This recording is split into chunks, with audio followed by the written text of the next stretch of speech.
The mid-2000s was an exciting time for gaming.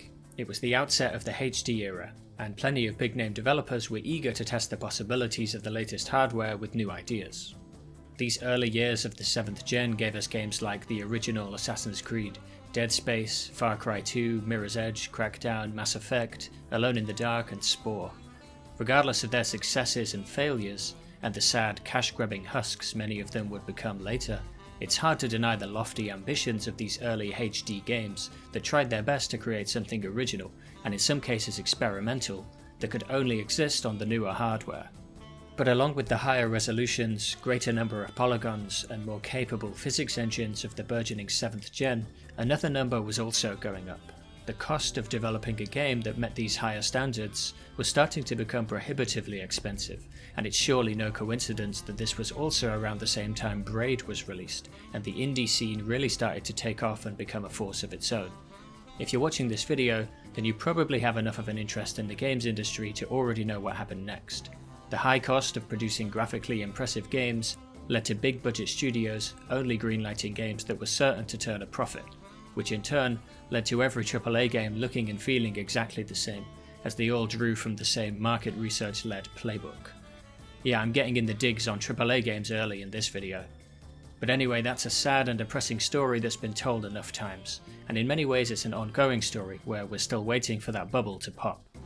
But let's forget about all that and take ourselves back to 2006, when that excitement for the new possibilities of the future was still alive, because out of this experimental era, a game was born that I think remains kind of underappreciated today, and well worth discussing. Because you can read, you already know that the game I'm talking about is Dead Rising. Releasing just months into the 7th console generation, Dead Rising was specifically made to take advantage of the new hardware, with a number of zombies rendered on screen at once that would supposedly have been impossible a generation before. Of course, being technically impressive by 2006 standards wouldn't exactly be enough to make the game notable over 15 years later, so it's fortunate that Dead Rising is also a refreshingly unique game to play even today. Since it released before the AAA rulebook had fully been written, it really does have some surprisingly bold ideas, perhaps most obviously in the game's strict time limit, but also in areas like the map design and the resource economy. Before I get into the finer points of its design though, there's actually another story I want to bring up that Dead Rising is a part of. A story about a Japanese developer's desperate attempts to appeal to the larger audience in the West. In the years before Dead Rising's release, Capcom had been doing their damnedest to increase their sales in Western markets, including, amazingly, casting Jean Reno in the third game in a series usually set in feudal Japan. The project that became Dead Rising actually itself began as a sequel to Shadow of Rome, another game that Capcom was hoping would succeed in the West. When it didn't, the plans for a sequel were scrapped, and whatever work was already done was repurposed for a new game with a new setting and concept, but the same goal of breaking into Western sales charts. The reason I think this is worth mentioning is because it really shapes the unusual tone of Dead Rising. Being made in Japan with a Western audience in mind, it's one of those games with an uncanny sense of humour, where you're not quite sure if you're looking at a joke or not. When it lands though, it really works, and the way the game blends together both humour and horror leads to a kind of unease as you play, and makes for a tension that never really fully resolves itself, which I guess might be the point, but more on that later. Before I get into the game for real this time, here's your spoiler warning. If you missed out on Dead Rising back in the day and this intro has got you curious about it, or if you'd just like to replay it in glorious high resolution, I'd really recommend the 4K remaster on Steam, which reduces load time between areas to basically nothing and is easily the best way to experience the game today.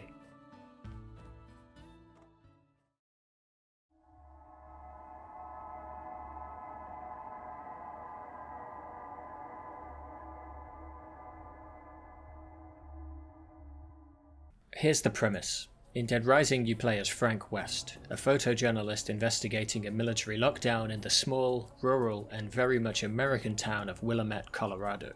In case you hadn't guessed from the box art, soon into the intro it becomes clear that some kind of zombie outbreak is taking place, and Frank's helicopter pilot drops him on the roof of the Willamette shopping mall with a promise to return in 72 hours. This starts an in-game countdown ticking, although it's more like 6 hours in real time. I don't want to repeat too much of what I said in my previous video about how this timer affects the way you play, but suffice to say that the time pressure at your back pushes you to navigate and complete your objectives as efficiently as possible, so as not to waste your precious limited time. In the interest of brevity, I'm underselling it a bit here, because the timer influences pretty much every decision you make while playing, but all of that should become apparent later. Not long after Frank's arrival in the mall, the zombies manage to get in, and Frank and a few other survivors make it into the security room, welding the door shut behind them. Two of those survivors are the government agents Brad and Jesse, who are there to conduct an investigation of their own into the outbreak, and of course Frank teams up with them in return for an exclusive story. With the door out of action, the only way in and out of the security room is through the vent system, and you'll be getting extremely familiar with this route into the mall over the course of a playthrough. The remainder of the plot revolves around Frank discovering the truth about the origins of the outbreak, and is dished out over the course of several story-related case files that occur at predetermined times and locations, and you need to be in the right place at the right time to progress them. Miss one, and the trail goes cold forever. Naturally, this forces the player to place a high priority on time management and purposeful navigation when moving through the mall, but there's something missing I haven't mentioned yet. If these story case files were the only thing to do in Dead Rising, there wouldn't be much tension involved in simply moving between them, and in fact it would probably lead to a lot of standing around and waiting for time to pass. It's a good thing then that there's another major activity that occupies the player's time and competes with the story markers for their attention: rescuing other survivors trapped in the mall and bringing them back to the security room. About half of the story missions are actually initiated from the security room anyway, so it's clear that the cycle of venturing back and forth between there and the mall was intended to be a core loop of the game. Otis, the maintenance man in the security room, will call your radio every time he spots another survivor on the camera system and alert you to their location with another marker. Just like the story case files, each of these side missions is only available during a certain time window, so again you're incentivized to deal with them as early and as quickly as possible, or even to gather as many survivors as possible in one trip to be as efficient as you can. You could say that these side missions are technically optional, and if you only cared about the story you might choose to ignore many of them, but since there's nothing else to do in between story cases, and because you're heavily rewarded with experience points for saving people, they feel more like a core component of the game than an optional thing tacked on. In fact, you'll probably spend far more time over a normal playthrough rescuing survivors than completing main story cases. Coming across survivors and getting them to come with you can sometimes have unexpected complications, like having to give them food first, or having to clear a horde of zombies before knocking them down from a ledge. My favourite example is the Japanese tourists, who don't speak English and require you to have a Japanese phrasebook in your inventory to communicate with them. Unfortunately, I can't avoid bringing up that the AI on survivors while you're escorting them is just shockingly bad. There are certain doors or windows they'll simply refuse to go through. They'll get stuck on zombies or just running back and forth instead of following you, and perhaps most frustratingly, when you're escorting multiple at once, they'll get in each other's way and won't climb up the fucking ledge to get to the vent. Come on guys, it's right there. As irritating as it can be in the moment, the fact that the survivor AI is as brain dead as the zombies themselves can lead to some tense situations, as you have no choice but to play the game differently when you have NPCs in tow. Because weapons break after a certain number of uses, when you're moving through the mall on your own, you're better off weaving through zombies and saving weapons for when you're in a really tight spot. Several areas actually have safer ways to pass through them that have fewer zombies, like the water feature in Paradise Plaza or the scaffolding in the North Plaza. Even the route between the mall and the security room has a safer option by using the door instead of the lift. These safer paths make it easier to travel on your own, when all you're concerned about is getting to your destination as quickly as possible, but usually aren't helpful when escorting survivors, who tend to get stuck on scenery and are just generally unreliable when it comes to getting them to climb things. When you're escorting survivors then, your priorities will shift from moving yourself as fast as possible to moving them as safely as possible, and suddenly it looks like a lot less of a waste of resources to start using up your weapons on thinning the horde. I'm going to make the first of several quick comparisons to Dead Rising 2 here, where the survivor AI saw a bit of an overhaul. In the sequel, which was handed off to a Western developer by the way, survivors follow almost directly behind you, and seem to be capable of barging straight through zombies on their own, rarely getting grabbed and needing help. Is this less frustrating than escorting survivors in the first Dead Rising? Absolutely, but it's also kind of boring and frictionless. You have to ask yourself why these more capable survivors even need the player to rescue them in the first place. Unlike the original game, in Dead Rising 2, travelling on your own and travelling with NPCs both look almost identical, and the player isn't required to think differently about how they approach navigation while escorting people. Alright, back to Dead Rising 1. You can share resources with survivors while they're with you, which adds another layer of management. Give them a healing item and they'll use it. Give them a weapon and they'll have a slightly better chance of holding their own, though they'll still be easily overwhelmed by a big group of zombies. In another interesting complication, certain survivors can't walk on their own and need you to hold their hand or carry them, and in effect they actually take up an inventory slot, causing you to drop something if you've got a full inventory. Again, this can lead to you having to make some quick calls about what to leave behind and how to allocate your limited resources. Weirdly, carrying a survivor through the mall like this actually makes you less vulnerable to zombies, not more, and you can effectively just barge your way through a group that would usually take a bit more finesse if you were alone. It seems that the usual grab animation won't play if you're carrying somebody, so you can just kind of run through a zombie's arms that would usually stop you in your tracks. I'm guessing this was done because you can't use weapons while carrying somebody, and it would have been a nightmare to have to repeatedly put them down to clear a path through the zombies. I need to change topic a bit here to make a wider point about Dead Rising's design. So far, I've only really spoken in depth about the side missions to rescue survivors, but I couldn't explain my thoughts on that without also bringing up experience points, weapon durability and inventory management, interactions with zombies, map design, navigation, and time management. And at this relatively early point in the video, I've only had the chance to introduce a few of those mechanics properly. When you're breaking a game down to analyze it like this, by necessity you kind of have to split it apart into different sections. But in Dead Rising, all of those elements are so well integrated that it's really difficult to split them up and introduce them one by one, and I thought this was worth pointing out, because when you're actually playing the game, it certainly doesn't feel segregated into those different parts. Just for an example, you can take survivors that you're escorting with you into boss fights and story missions without anything breaking, and actually you'll probably do that once or twice in the name of doing things as efficiently as possible. The items you're carrying and how close they are to breaking persist between cutscenes and missions, so you have to approach every objective, whether compulsory or optional, with the same mentality of carefully collecting and using resources. Dead Rising is not a game that breaks itself up or reveals itself piecemeal. You get the entire thing at once pretty much from the beginning, which I think is worth bearing in mind when thinking about its design.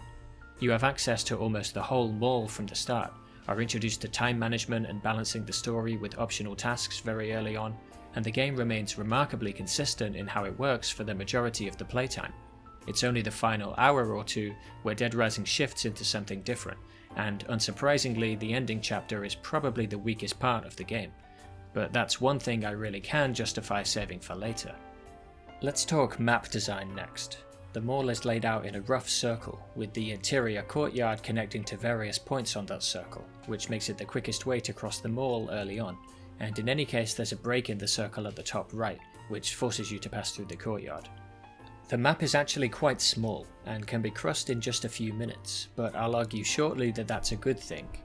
To help me make that point, let's compare the map of Dead Rising 2, which was handed off to a Western developer by the way. It's much bigger than the first game, and is laid out more like a line than a circle, which makes getting around more of a chore, and given that so many of the areas are these extremely samey casino floors, I'm not sure why they went out of their way to do this, other than so that they could boast about it being bigger than the first game. Of course, in doing so, they completely missed the point of the original game's small map, which allows you to get to grips with the mall's layout very early, so that the main challenge of the game quickly becomes effective navigation on a strict time limit. This is undercut slightly when a certain survivor shows you a shortcut that essentially teleports you and anyone following you between the two areas that are closest and furthest from the security room, reducing some of the navigational challenge.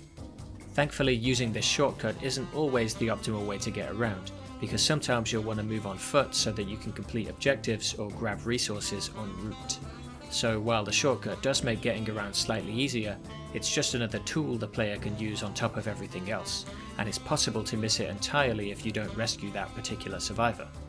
The map itself is quite detailed and will tell you the name and wares of every shop in the mall, which can lead to one of the more unexpected moments of the game if you choose to pay attention and inspect everything. The North Plaza hides a gun shop away at the end of a corridor, making it an obvious place to try and get some powerful weapons. If you figure this out for yourself just from looking at the map, you'll be looking forward to seeing your perceptiveness pay off, only to get a nasty shock when you realise that the devs expected you to do that and put a hidden boss fight in your way. Coming here too early or too under-equipped means you're all but guaranteed to get wrecked, but it should still give you something to keep in mind for later, to plan for and stock up on resources for. While I'm on the topic of unexpected enemies that appear out of nowhere, partway through the game's time limit, a raincoat-wearing cult shows up and starts standing around menacingly. Observant players will notice the posters that they put up all over the mall to notify you of something happening in the cinema, but spotting this for yourself and going to investigate is nothing but a waste of time. You have to wait until Otis calls you to tell you something is happening there before the event will actually be triggered. Why put these posters around if they're only going to mislead you and waste your time? Why not let the player discover the cultist boss fight early as a reward for paying attention to their surroundings? The same thing happens earlier when you rescue a survivor who tells you about a mad shopkeeper in the supermarket. You check your map, find out where the supermarket is, and go in there to investigate, only to discover that you wasted your time. It turns out the shopkeeper boss fight is part of the main story, so it's only available at a certain time. Tangentially related to map design is the save system in Dead Rising, which only allows you to save manually at certain spots around the mall. There is no autosave. This means that saving costs you the time it takes to reach a save point, and is therefore another action that needs to be carefully considered and can't be taken for granted. They could have gone even further with this and made time jump ahead a few hours every time you saved, but that probably would have been a bit too much, and it would have been too exploitable besides.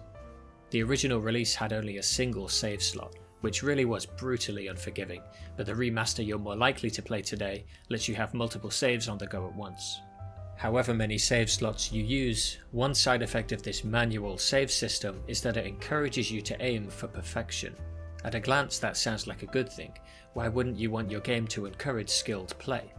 In Dead Rising, dying and reloading, or just quitting and reloading, is essentially a free pass to experiment or explore as much as you like with no real penalty. If you've already tried and failed a section once, then you're obviously more likely to make a better plan and do a better and faster job of it next time. At its worst extreme, the manual saves combined with the time limit encourage you to quit and reload when you do a series of tasks suboptimally. I found the survivors in the room next to the hardware store on my way to another mission, and immediately realised that it would be a safer and more efficient use of my time to rescue them on the way back from that mission, so I instantly loaded my save and did it the other way around. This was obviously a waste of my time in real life, but in the interest of playing as efficiently as possible, it made sense to do it.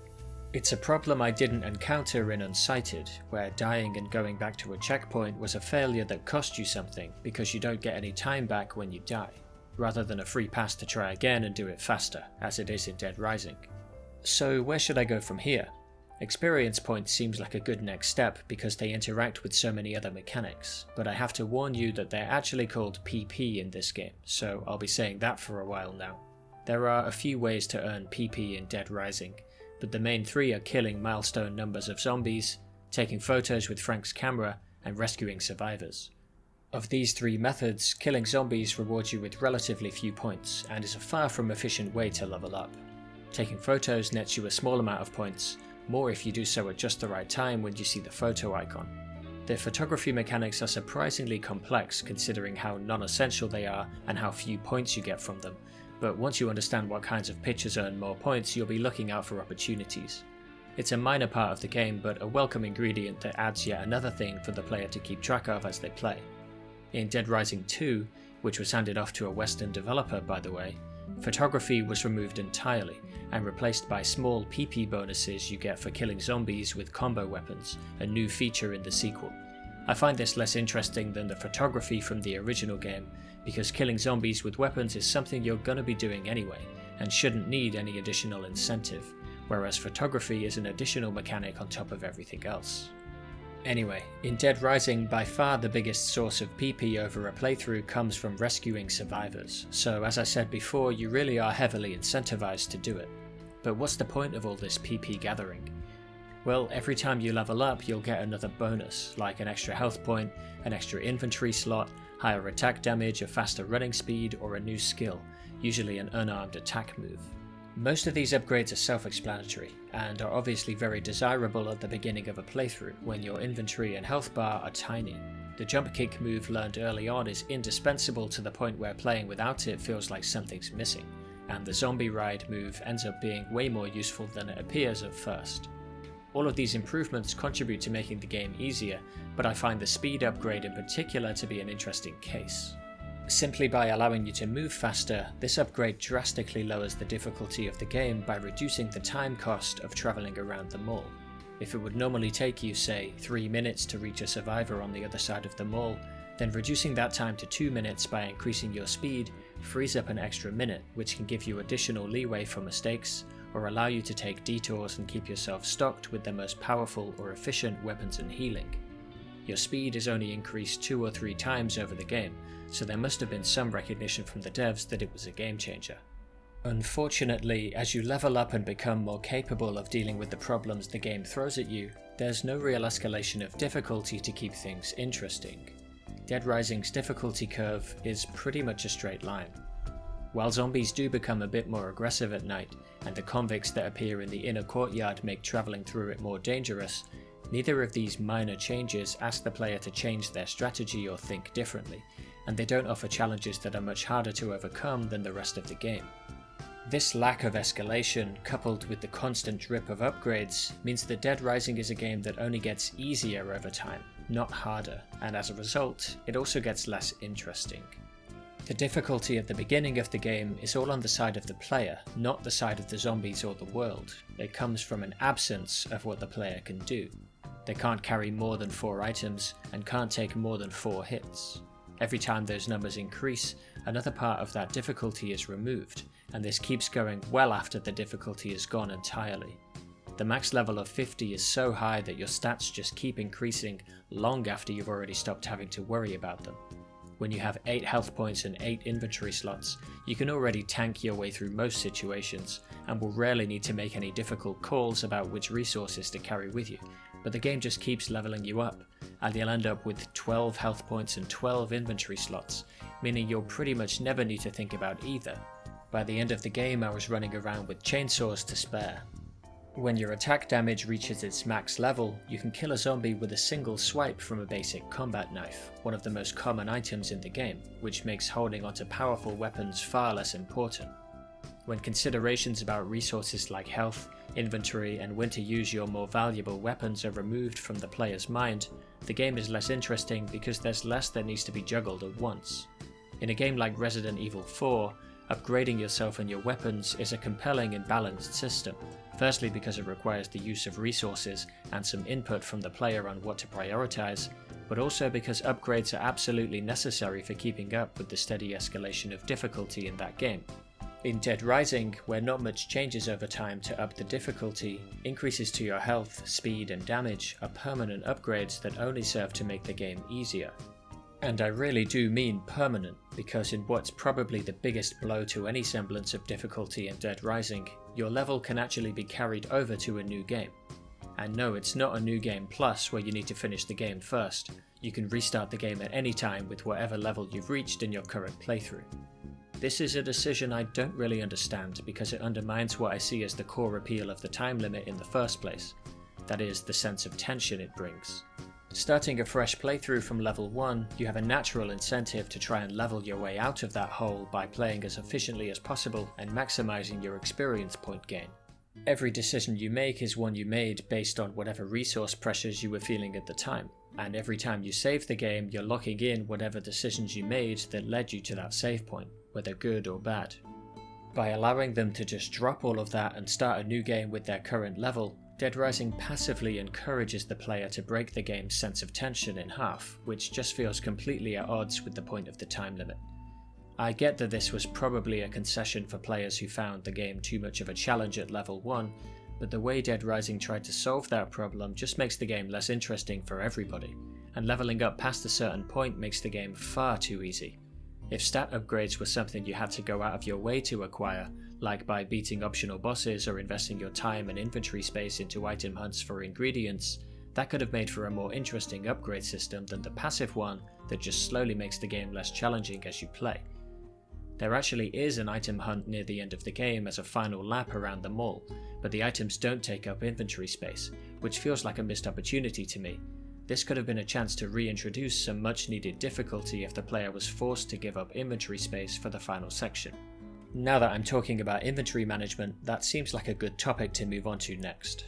There are three main kinds of items you can carry in your inventory in Dead Rising. There are weapons, which damage enemies and deteriorate over time, food, which can replenish a different number of health points depending on the item, and books, which can have various effects from increasing the durability of certain types of weapon to increasing the amount of PP you get for rescuing survivors, but at the cost of taking up an inventory slot. I'll break these down in reverse order, starting with books. Generally speaking, books that triple the lifespan of weapons are easily worth the trade-off of losing an inventory slot. When I picked up the book that does this for bladed weapons, I never put it down again, but most books I came across didn't seem useful to me at all. Why anybody would choose to give up an inventory slot for a book that increases the durability of interior design related items is beyond me. Books that increase the PP earned for certain activities like killing zombies, taking photos or rescuing survivors can make for slightly more interesting trade-offs early on, but once you reach a level where you have inventory slots to spare, you might as well fill those spaces with books that will see you all the way to level 50 more quickly. Once again, the game getting easier over time only serves to remove interesting decisions for the player to make. When it comes to healing items, there's not a huge amount to say. They restore somewhere between 1 and 4 health points, so obviously you want to carry the more effective items if you can. The economy of healing items does have one flaw in that they can always be found respawning in exactly the same spots, which leads to you relying on the same items on the same routes over and over again. I can't tell you how many times I grabbed this coffee creamer on my way through the North Plaza during my playthrough. There are some healing items in the security room you can bank on at the start of the game, which stop respawning after a day or so, which is a good step towards making healing less predictable, but as far as I can tell this is the only place the game does this, so it doesn't make much of an impact. It makes sense for there to always be a reliable source of healing items in the food court or supermarket, and having to go out of your way to visit one of those spots in order to heal and stock up could have contributed to the game's overall challenge of effectively navigating the mall. It doesn't make sense, however, that the most powerful healing item is reliably and easily available every single time you pass through this area, and it's not even out of the way, which makes it far more convenient than the ostensibly more logical option of going to the supermarket. It's basically free healing, and that feels at odds with the resource management side of the game. The final and most important type of item you'll be picking up in Dead Rising are weapons, which can vary from the useless to the godlike, and you'll very quickly learn which ones aren't worth your time. Some of them are definitely only in the game as a joke, or so that certain shops have something to interact with inside. Ineffectually throwing priceless gems at zombies may raise a smile when you first do it, but it has next to no gameplay utility, and you're not likely to try it twice unless you're in a truly desperate spot. When you find yourself an effective weapon, however, like a katana or any bladed weapon really, they feel precious enough that you don't want to waste them on basic zombies if you can help it. As for those zombies, in Dead Rising they're less like enemies and more like obstacles. That is to say, they have more in common with the zombies from Resident Evil 1 than Resident Evil 4, and are better avoided than engaged with, although of course they're present in much greater numbers than in either of those games. It follows that combat isn't really a thing in Dead Rising. Weapons are more like limited use tools that can be deployed to clear space. Running through a crowd while hammering the attack button isn't exactly deep gameplay when considered on its own, but when you put it into the context of the game's resource economy and weapon durability, it turns into something more interesting.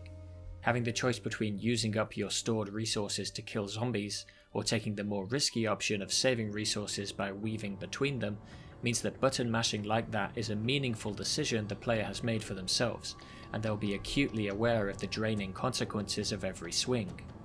An exception comes when you find a weapon that's too big to store in your inventory. When you pick up one of these big chainsaws, you might as well go buck wild with it and carve a path to your destination in a straight line, since it can't be saved for later. The same thing happens when you get the big machine gun from the back of the convict's vehicle. You can't save it for later, so you might as well get what you can out of it now. In fact, you could say the same for vehicles themselves, which obviously can't be carried with you and also break down after colliding with a certain number of zombies. There is the occasional weapon with unique properties that you might find yourself saving for just the right moment.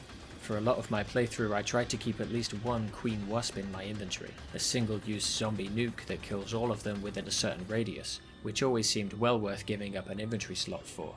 There are a handful of guns in the game, whose ammo limits function more or less the same as the durability on melee weapons, but I actually found guns to be far less useful for dealing with zombies. Since they have no ranged attacks, they're only a threat up close, and once you're in that range, then the arc of the swing of a melee weapon can usually catch more zombies than a single target shot from a gun. That said, I still found myself keeping one or two guns in my inventory because there's one place where they really do come in handy: the boss fights. I've brought up boss fights quite a few times by now, so it's about time I actually cover them in detail. When Otis calls you with tips on the location of human survivors, sometimes his description will be of somebody who's been driven mad by the outbreak. These so-called psychopaths are the boss fights of Dead Rising, and they're time sensitive in exactly the same way as the regular survivor side missions. The uniqueness of these technically optional bosses and the effort that went into giving them all cutscenes is just more evidence that the side content in Dead Rising is supposed to be treated with the same importance as the main story. For most of the game, the psychopaths are the only enemies capable of ranged attacks, which is why it's worth having a gun to hand when you come across one. Even so, I still stand by my earlier claim that combat isn't really a thing in Dead Rising. At the very beginning of the game, the first one or two bosses you engage might require a bit of dodging and some well-timed attacks, but as the game progresses and your health bar and inventory grow in size, you'll realise that you're better off just trading hits because you're all but guaranteed to kill them before they kill you. This is compounded even further by the fact that some bosses, including one of the very first you're likely to fight, will drop extremely powerful weapons when they die. At first this feels like a well-deserved reward, but the fact that those weapons will respawn every single time you enter the area means that they're far too easily exploited, and become the only weapon pickups you plan your navigation around. With their durability improved by carrying the appropriate book, my collection of small chainsaws dropped by the clown boss were pretty much all I needed for the whole game, and they made short work of every subsequent boss. And I do mean really short work, just look at that. The game's final boss is the exception to the rule here, but that whole section of the game is so different from what came before it that I'll save it all for later. Since I'm already complaining, let me just add that it's a bit of a cop-out that almost every boss fight removes zombies from the area during the fight. If I had to guess, I'd say this choice was made because the boss and zombie AIs don't play very nicely with each other, but whatever the reason, it feels like missed potential.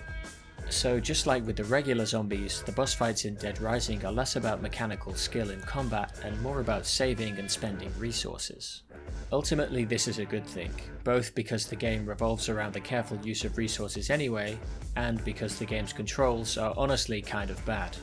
The roll dodge you unlock fairly early on is unwieldy because it requires you to press the control stick in the same direction twice, which means it's too hard to do reliably and too easy to do accidentally.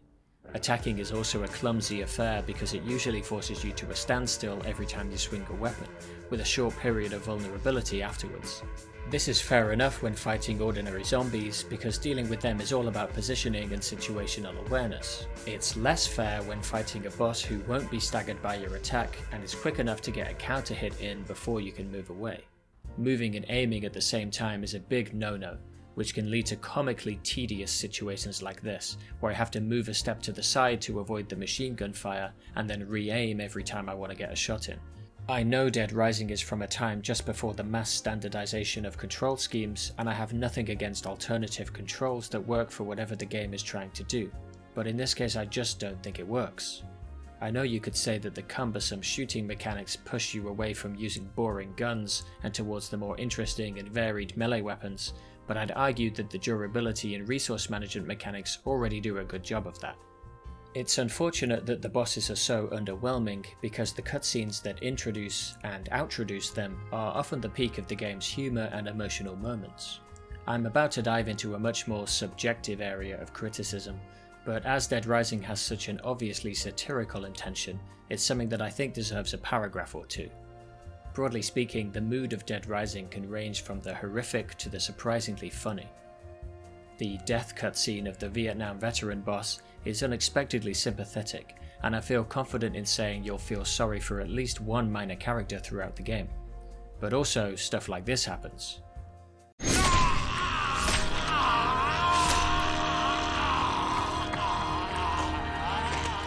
So yeah, quite a mixed bag in terms of tone, but if anything that's one of the game's strengths. You'll almost always be surprised by where it goes next.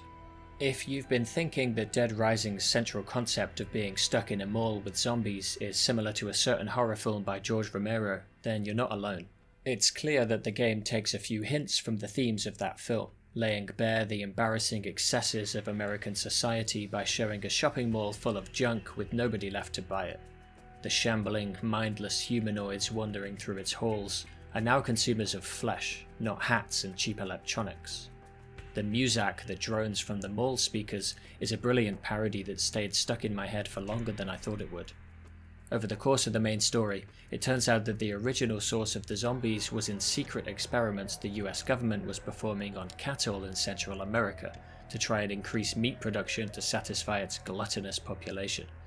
The parasitic wasps they were experimenting on escaped from the lab and zombified the residents of the nearby town of Santa Cabeza, prompting a cleanup operation from the US military that exterminated the entire town.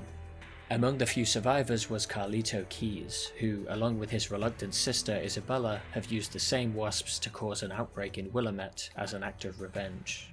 Once this has been revealed, the rest of the story revolves around foiling Carlito's plan, but it's hard not to sympathize just a little bit with the injustice he's suffered.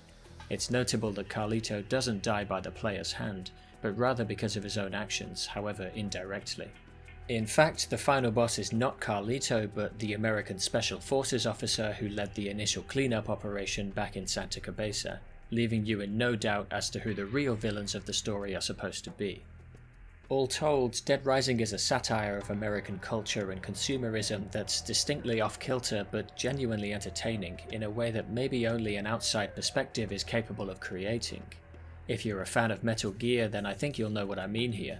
The anti-nuke and borderline anti-American tone of those games just hits different knowing that it's coming from a Japanese developer. While the social commentary of GTA has always felt way too on the nose to me and is often just too crass to get a real laugh, Dead Rising wildly swinging between subtlety and absurdity, comedic and horrific always kept me guessing, and at the very least had me blowing air through my nose a few times. If nothing else, the fact that the game had me feeling sorry for characters who barely get more than a few minutes of screen time speaks to its effectiveness. Maybe all of this just comes down to taste, and there's obviously no way I could claim any of this to be objectively true, but if you find yourself disagreeing, then just look at this direct comparison and I think you'll see where I'm coming from. Dead Rising 1 and 2 both have bosses that consist of a group of snipers who have found some high ground and have taken to shooting at targets below, both living and undead. In Dead Rising 1, it's a family armed with hunting weapons and clearly under the thumb of a demanding and domineering father. And in a cutscene barely 60 seconds long, you get a sense of that relationship and a chance to feel genuine sympathy for the subtle horror of the situation they're in. When you fight them, they sometimes high-five if one of them lands a hit on you, and will call out to each other when you damage one of them. In Dead Rising 2, which was handed off to a Western developer by the way, the snipers are a group of rednecks who chug beers and rant about how much they love America, love guns and hate foreigners. When you come across one on a rooftop for a fight, they say shit like this. Apple pie all right as a last meal? These people are characters who feel like they have their own story, however little of it we may have seen as the player. These people are just cartoons, with no reason to exist other than to provide a boss fight. I don't think it's far-fetched to suggest that the difference in subtlety between these two scenes can be put down to the different perspectives of the countries that produced them, and it's that Japanese outside perspective that makes the original Dead Rising such a consistently bewildering and refreshing experience even today. So by now I've covered pretty much all of the interlinked gameplay systems of Dead Rising, and you've probably got a feel for the basic gameplay loop. You venture out alone from the security room on your way to a destination, either a story case file or an optional boss fight or survivor that needs rescuing. Since travelling alone is by far the fastest and safest way to get around, that makes it a good time to gather or replenish resources like weapons and healing items that you may need when you're in trouble later. Once you reach your destination, You can take care of the story mission or boss fight or whatever it may be, likely using some resources in the process. If it was a boss fight, you'll probably end up with a few survivors in tow, so you might want to arm a couple of them to make your life easier on the way back to the security room. If you have other outstanding optional missions in your path, you might as well take care of them on the way back too, and you'll probably need to keep track of your resources and pick up new ones on the move. If you make it back to the security room in good time and with no lost survivors, you'll probably want to save your game to lock in the progress you've made, then go back out to do it all over again with a few more levels under your belt, more health, and a bigger inventory. Because I've gone to the effort of making an entire video about the game, I'm sure you won't be surprised to hear that I find this a really compelling loop, with the competing pressures of time management, resource management, and trying to maximize your experience points, creating some truly interesting decisions to be made as you play.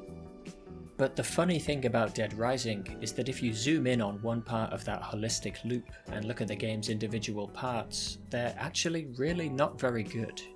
The controls are questionable, every side mission is identical, the boss fights are over before you can blink, the resource economy is completely unbalanced and easily exploitable, the difficulty curve is non-existent, and the AI is rage-inducingly, time-wastingly, controller-bitingly stupid. This is where Dead Rising differs hugely from the subject of my previous video, Unsighted, which would be a pretty damn good game even without the time limit that pushes you to play in a more interesting way. I don't think I could say that about Dead Rising. In the truest sense of the term, Dead Rising really is a game that's more than the sum of its parts, and the time limit is the only glue holding those parts together. I don't mean that as a negative criticism though, because somehow it really works. With the timer there to occupy your mental bandwidth and give you something to constantly consider and plan for, almost all of the game's issues melt away, and some even become positives. You can forgive the bad controls and the repetition because you'll be more occupied trying to work out whether you have the time and resources to do everything you want to do in one trip. Getting the most powerful resources and weapons may involve going to the same places again and again, but thanks to the time limit it still requires a bit of strategy and navigational planning. You might even catch yourself being relieved that the boss fights are so pitifully easy and don't take long. Dead Rising is a game with a lot of complexity, where every choice you make, every action you perform, including standing still, influences every future choice and action that's available to you. It's at its best when you don't have enough inventory space to carry everything you want, when you have a small enough amount of health that every point of damage makes a difference, and when the joint pressures of time and resource limits force you to make tough calls and trade-offs between the game's intertwined systems. At the beginning, these pressures create a complex and interesting problem to solve, which makes for truly compelling gameplay, but the more you level up, the more of those pressures are removed, and it gets decidedly less complex and interesting over time. This culminates in what may be the most incomprehensible design choice made in Dead Rising, where the final day sees the minute-to-minute gameplay shift to something completely different. When there are just 12 hours remaining of the game's 72-hour time limit, Special Forces troops enter the mall for a cleanup operation and start killing zombies and humans alike. Otis escapes on a helicopter with whichever survivors you've rescued up to that point, and there are no more story cases or optional objectives to complete, which means that there's basically nothing to do. For almost an hour of real time, the only thing you can do is run from area to area fighting Special Forces soldiers and watching the number of zombies get smaller and smaller until you're travelling through an empty mall. I understand that this is supposed to stand in opposition to the rest of the game, but because it happens so gradually it hardly makes for a dramatic contrast, and it goes on for way too long. If you haven't hit level 50 by this point, you're all but guaranteed to do so here, because you get huge experience bonuses for killing Special Forces soldiers. This makes for a good incentive to fight them, but that doesn't mean it's not incredibly boring. When the timer finally reaches 0 when you get back to the helipad for your ride out of there, the helicopter crashes and Frank is stranded in the mall, seemingly for good. This is where overtime mode begins, as Isabella arrives to pick Frank up out of his despair by telling him that he's infected with the zombie virus and needs to gather a bunch of MacGuffins from around the map so that she can make a cure. You must have gotten yourself infected somehow.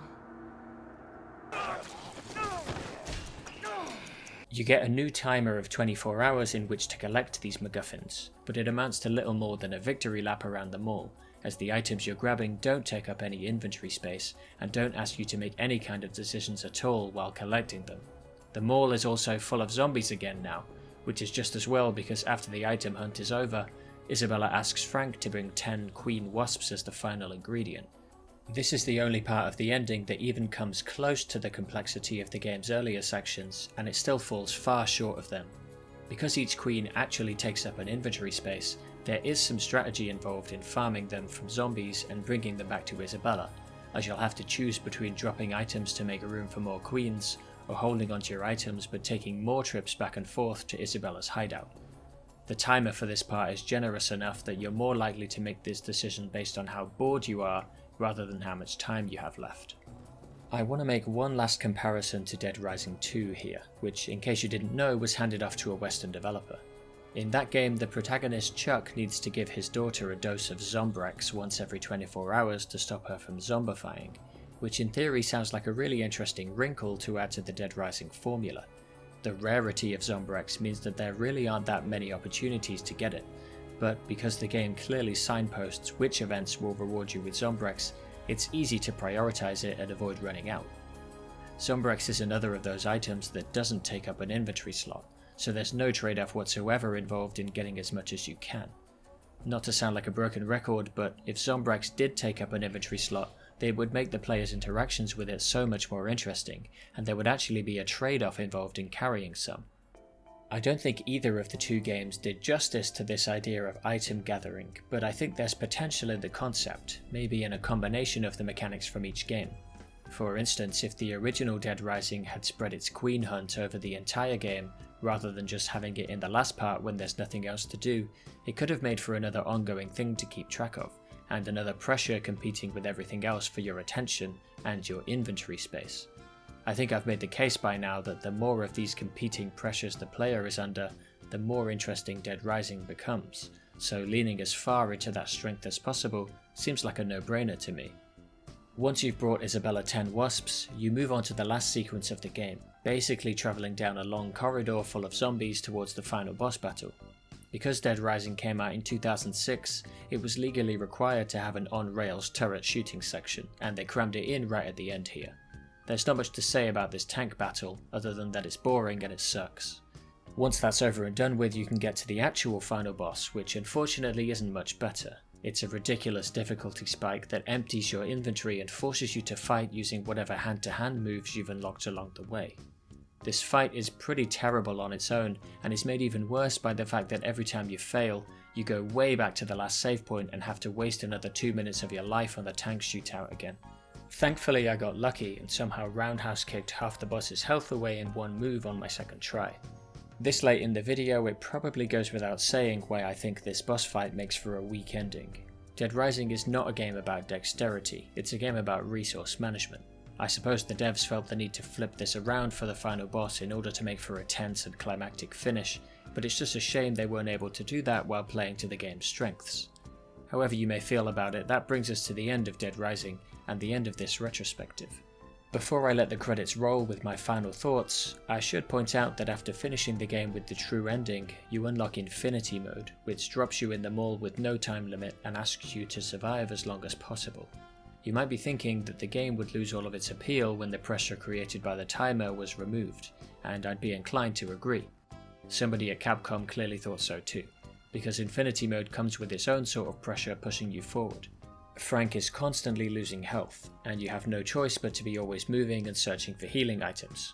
I didn't spend much time exploring this mode, but wanted to mention it because it's yet more evidence that, at its core, Dead Rising is a game all about making difficult trade-offs under the competing pressures of time and resource limits. So what's been the legacy of this unusually bold and experimental game from the early days of the HD era? You're probably aware that it got a few sequels, but you might not know that they were handed off to a Western developer. Yes, it's true. After Dead Rising 4 underperformed, Capcom cancelled the series and closed down the studio, which is a dick move but hardly uncommon in the games industry of today. As the series progressed, new features were added that saw the games drift further away from what made the original so compelling, like crafting combo weapons, bigger maps, open worlds, and most blasphemously the removal of the time limit entirely from Dead Rising 4. Game designers are not stupid. Given enough time and resources, they will be able to determine what makes a game interesting to play and build on that. When it came to the baffling decision to remove the time limit from Dead Rising 4 then, I have to assume that there were other forces at work, perhaps a business suit wearing hand from above demanding that any features that might turn players away get scrubbed out. Never mind that it's the most compelling part of the game that holds everything else together. If it might lower the potential player base, then it's got to go. The obsession with being bigger and better with each sequel and keeping up with the latest graphical advancements caused budgets to increase, and more copies had to be sold to make a profit. But as we've seen time and time again, when you try to appeal to everyone, you end up appealing to no one. I'm sure I don't have to tell you how many other series have suffered the same fate. If the pattern holds, in another few years when Capcom is fresh out of new ideas, we'll be getting a Dead Rising remake or reboot, so that we can go through all this again. Let's end on a more positive note though. Dead Rising is a perfect example of the optimism and creativity present in the industry around the dawn of the HD era. It did something genuinely new, something that really couldn't have been done a few years earlier, and for all its flaws it does it damn well. With all the complexity involved in managing your time and resources effectively, it's a game that's still capable of hooking you in today, 16 years after it first released. The early parts of the game give you a complex puzzle to solve that's so engaging it's hard not to keep playing. I only started playing it to get some footage for my previous video, and was enjoying it enough to finish the whole thing, and then to write this whole script about it. And just like Unsighted, Dead Rising pulls off a feat that most modern games can't come close to. It actually makes you think about how you spend your time, and makes you feel like what you do actually matters. Ultimately, Dead Rising is proof that if you want to find original and unique ideas, it can pay to look backwards as well as forwards.